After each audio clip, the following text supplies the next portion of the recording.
Controllers are the absolute gigachads of the team. They take care of everything, while duelists try to take space and get some frags. Most of the time they are the last to enter the site, and many times they bottom frag. But they are really valuable for the team's success, which is why we will try to understand how to outplay each and every one of them. In the next couple of minutes, I will break down every controller agent and their weaknesses, so you can always come out on top when you face them in your games.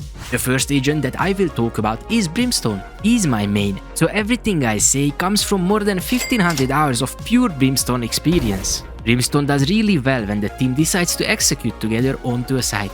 Planned entries and well put together pushes are bread and butter for him. His smokes are active for close to 20 seconds, which is the longest lasting smoke in the game. But that is the time window when the side take can happen. Otherwise, the smokes will be gone and you are left in a very uncomfortable situation. The same goes for defense. After his smokes have been used, he isn't as powerful anymore. As an attacker, you should always try to burn his utility.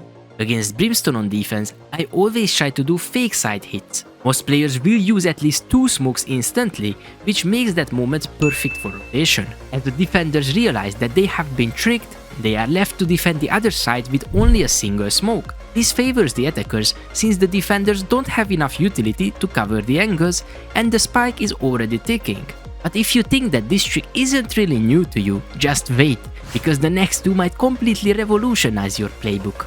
The upcoming agent is sort of a hybrid one. Clove feels like a contact duelist like Reyna, but she also has quality smokes that make her a controller.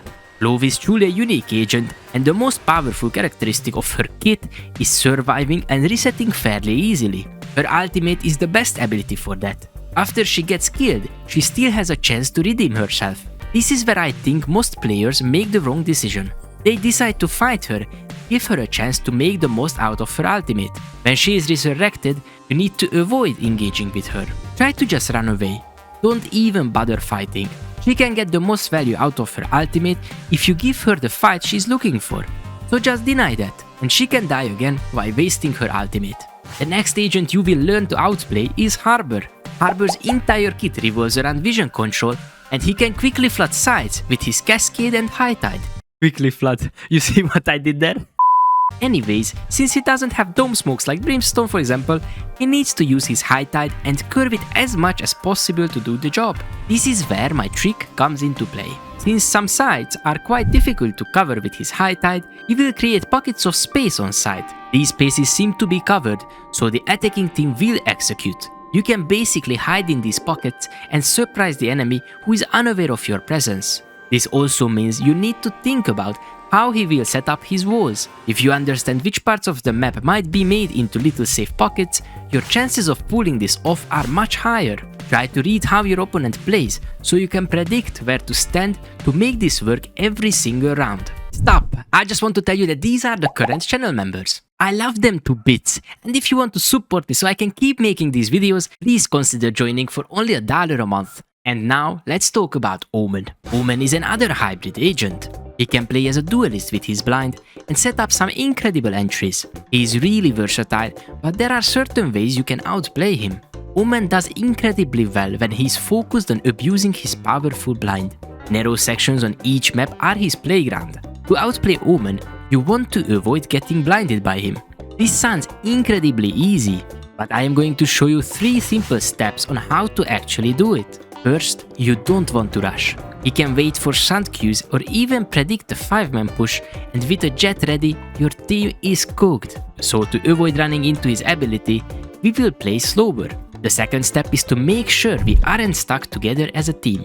Don't get me wrong, you can have 2-3 people in the same location, but if the blind arrives, you don't want everyone in a vulnerable situation. So after you split up a bit and play slower, let's see what the last step to outplaying Omen is.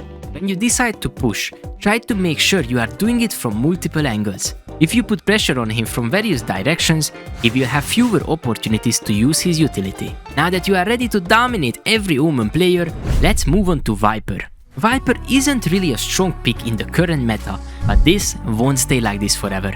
So let's take a deeper look at her strong points and how to outplay them. She does well when she has to hold certain parts of the map. Her ultimate is perfect for taking control of space and making it challenging for the enemy to get in. If Viper is on defense, Many times, she will wait with her ultimate, and as soon as she hears the enemy pushing towards the side, she pops it. With this, she slows down the push, or even potentially stops it completely. Here is where we can be smart and get the better of her. Try to do an extremely loud fake push on her side. The idea is to bait her into using her ultimate, which is her absolute strongest ability to defend the side. Meanwhile, have two players taking space on the other side of the map. As soon as you hear the voice line for her ultimate, you need to rotate as fast as possible. Since some space is controlled on the other side, you don't have to worry about getting flanked or surprised during rotation. Like this, you make her waste the ability. So before the round, always check if she has her ultimate and plan accordingly. Astra is the next agent I will break down. Astra can be quite annoying in post-plant situations since multiple of her abilities make it impossible to defuse.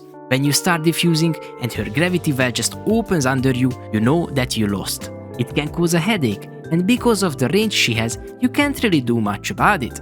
Or can you? The best way to avoid getting abused by her one-way, gravity well or nova pulse is to never stick the defuse.